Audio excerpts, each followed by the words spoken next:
ஹாய்ங்க, வணக்கம். இன்றைக்கி சனிக்கிழமை பூஜை வேலைகள்லாம் ஆரம்பித்தாச்சு காலையிலேருந்து. அதுக்கு முதல் படியாக வாசல் தெளித்து கோலம் போட்டுக்கலாம். நான் எப்பயும் போல் மாவு கோலம் தான் போடுறேன். இந்த மாவு கோலம் பார்த்திங்கன்னா ரெடிமேடாக எப்போவுமே செய்து வச்சுருப்பேன். ஒரு முறை செய்துட்டிங்கன்னா ஒரு 6 மாதத்துக்கு வச்சுருக்கலாம். அந்த வீடியோ கூட கொடுத்துருக்கேன், பாருங்கள். இந்த மாதிரி குட்டியாக தான் போட்டுக்கிறேன். எனக்கு தெரிஞ்ச மாதிரி சிம்பிளாக கோலம் போட்டுக்கிறேன். நான் எப்போவுமே தாமரை கோலம் இருக்கணுன்ற மாதிரி நினைப்பேன். அதனால் சின்னதாக தாமரை கோலம் போட்டிருக்கேன். வாசப்படிக்கெல்லாம் மஞ்சள் குங்குமம்லாம் வச்சுட்டு மற்ற வேலைகளை பார்க்கலாம். மாவிளக்குக்கு அரிசி ஊற வைக்கிறேன். கொஞ்சமாக நல்லா கழுவிட்டு அரிசி ஊற வச்சுக்கலாம். அது ஒரு மணி நேரமாவது ஊறணும், அப்போ தான் நல்லா மசியும். பானகம் வைக்கிறதுக்காக குட்டியாக பானை வாங்கிட்டு வந்திருக்கேன்.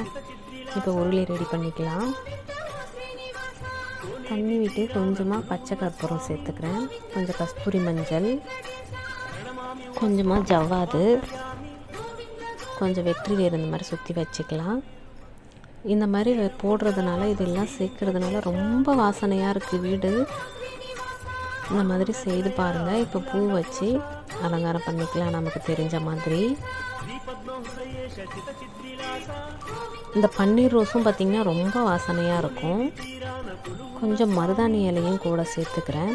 மருதாணி இலை லக்ஷ்மிக்கு ரொம்ப பிடிக்கும்னு சொல்லுவாங்க, அதுக்காக கொஞ்சமாக சேர்த்துக்கிறேன். நம்ம மாடியிலே விளைஞ்சது நமக்கு கிடைக்கிறதுனால நான் சேர்த்துக்கிறேன். வேப்பிலை எடுத்து கொஞ்சம் சுற்றி இந்த மாதிரி வச்சு அலங்காரம் பண்ணிட்டேன். பார்க்கவே ரொம்ப அழகாக இருந்தது. வீடு ரொம்ப பாசிட்டிவாக இருக்க மாதிரி இருந்தது. நீங்களும் அந்த மாதிரி ட்ரை பண்ணி பாருங்கள். இப்போ அரிசி நல்லா ஊறிடுச்சு. நல்லா தண்ணி இல்லாமல் வடிகட்டி இந்த மாதிரி மிக்சியில் சேர்த்து அரைச்சி எடுத்துக்கிறேன். கொஞ்சம் அதிகமாக இருக்க மாதிரி இருந்தது, அதனால் கொஞ்சம் எடுத்துட்டு இப்போ அதிலேயே கொஞ்சம் வெல்லம் சேர்த்து அரைச்சிக்கிறேன். நீங்கள் வேணும்னா சுக்கு ஏலக்காய் கூட சேர்த்து அரைச்சிக்கலாம். நான் அதெல்லாம் சேர்க்கலை. இப்போ இது நல்லா பிடிச்சிக்கலாம் உருண்டையாக.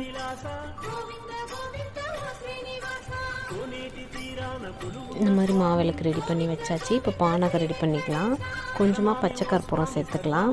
ஒரு ஏலக்காய் நல்லா நசுக்கி சேர்த்துக்கிறேன். கொஞ்சம் தேவையான அளவுக்கு வெல்லம் சேர்த்துக்கிறேன். இந்த பானை பார்த்திங்கன்னா ரொம்ப சின்னதாக இருந்தது. கொஞ்சம் பெருசாக கிடைக்கும்னு எதிர்பார்த்தேன், இல்லைன்னா ரொம்ப பெருசாக இருந்தது. அதை விட்டால் இது மாதிரி சின்னதாக தான் இருந்தது. சரி பரவாயில்ல, சின்னதாகவே இருந்தாலும் ரொம்ப அழகாக இருக்கேன்னு எடுத்துக்கிட்டேன். கொஞ்சமாக துளசி இலை வச்சு அது ரெடி ஆகிடுச்சு. இப்போ நெய் சேர்த்துக்கலாம்.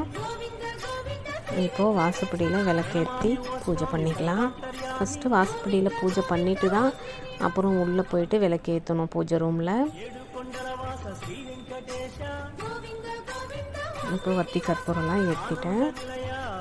இப்போ உள்ளே போய்க்கலாம். இப்போ இந்த பானைக்கு பார்த்திங்கன்னா நாமெல்லாம் போட்டிருக்கேன். வெத்தலை பாக்கு பழம் வச்சு சங்கு சக்கரை விளக்கேற்றி மாவிளக்கும் பார்த்திங்கன்னா ஏற்றி வச்சுட்டேன். இந்த பூவெலாம் பார்த்திங்கன்னா நம்ம மாடி தோட்டத்தில் பூத்தது, துளசி அதெல்லாம் மாலையாக கட்டி போட்டிருக்கேன்.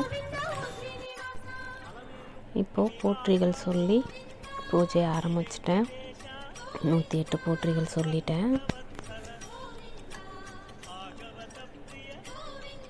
இப்போ வத்தி தீபாராதனை காமிச்சிக்கலாம்.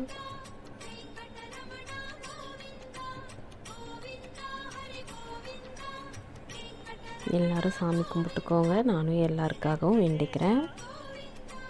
பூஜை எப்படி இருந்ததுன்னு கமெண்ட் பண்ணுங்கள். தேங்க்யூ.